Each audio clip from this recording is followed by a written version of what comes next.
I conducted my field work entirely in Lagos, Nigeria. I was there over a period of several months.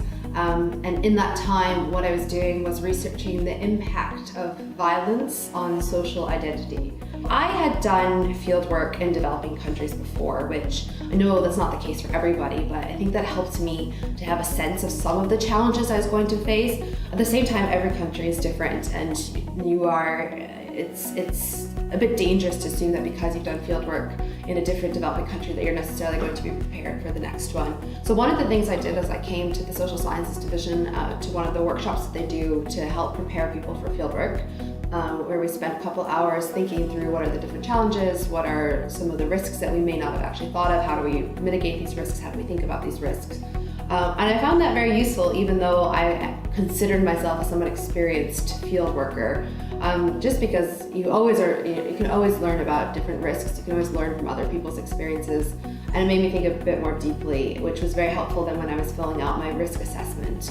I think I took that quite seriously, and that was actually very helpful to me. Because of the nature of my work, I'm talking to a lot of people about violence, experiences with violence, and I was worried about secondary trauma, and so I attended one of the secondary trauma workshops, and then remained in touch with some of the people from the workshop during my field work when I was having difficulties or I wanted advice about, was this normal? The experience you have in the field certainly stay with you. I think everybody would probably tell you that you can't just sort of leave them at the airport when you hop on the plane, and they stay with you to varying extents. What I'm doing right now is starting to go through interview transcripts from these follow-up interviews, and it's very difficult because it is secondary trauma. I mean, you're hearing about people's direct experiences with violence, some of them quite recent, quite salient, and quite graphic.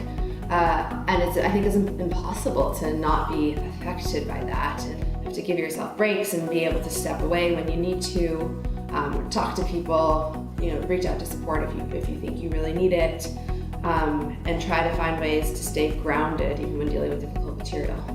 So I had a driver who was one of my bigger expenses. He'd come recommended from the university because another professor here had worked with one of his colleagues.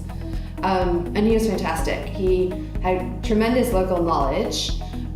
He really understood the intricacies and the dynamics of the neighborhoods there. And he always sort of knew of my whereabouts. He would have known of anything if I didn't show up at some point.